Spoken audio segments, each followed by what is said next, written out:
बिस्मिल्लाहिर्रहमानिर्रहीम, अस्सलाम वालेकुम। Welcome back to my channel. कैसे हैं आप लोग? उम्मीद करती हूँ आप सब लोग खैरियत से होंगे। आज मैं आप लोगों के लिए बहुत आसान और इंतहाई मज़ेदार चिक्की की रेसिपी लेके आई हूँ, जो कि घर में मौजूद इंग्रेडिएंट से बहुत ही आसानी से झटपट रेडी होने वाली रेसिपी है। आप लोग लाजमी ट्राई कीजिएगा और अपना फीडबैक भी लाजमी दीजिएगा। चलिए टाइम वेस्ट किए बगैर हम रेसिपी को स्टार्ट कर लेते हैं। सबसे पहले एक मोल्ड ले लेंगे या फिर आपके पास कोई ट्रे हो, आप उसको अच्छे से ग्रीस कर लीजिएगा। और हमने थोड़ा सा देसी घी लिया था, उससे हमने इसे ग्रीस कर लेना है। आप लोग नॉर्मल ऑयल भी ले सकते हैं, कुकिंग ऑयल। इसके बाद हमने एक पैन लेना है, उसके अंदर हमने 1 कप भर के लिए थे वाइट तिल, और इसको हमने सौते कर लेना है। इसको ड्राई रोस्ट कर लेंगे ताकि ये अच्छे से करारे हो जाएं।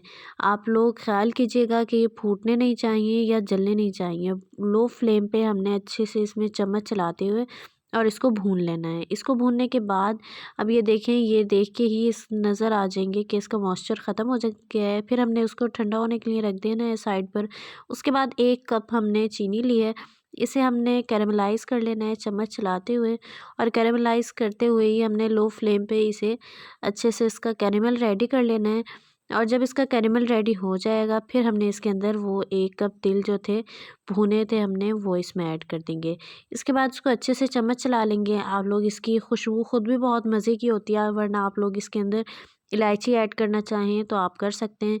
इसके बाद हमने उस मोल्ड पर इसे जल्दी से फैला लेना है ताकि ये उसी पर ही सेट होनी चाहिए। अदरवाइज़ ये अगर आप लोगों ने थोड़ा सा भी लेट किया तो ये उसी में सेट होना स्टार्ट हो जाएगी। हमने साइड पर थोड़े से तिल बचा लिए थे। इसके बाद अब हमने जब ये सेट होना स्टार्ट हो जाएगी, फिर हमने इसके ऊपर वो ऊपर से डाल देने हैं।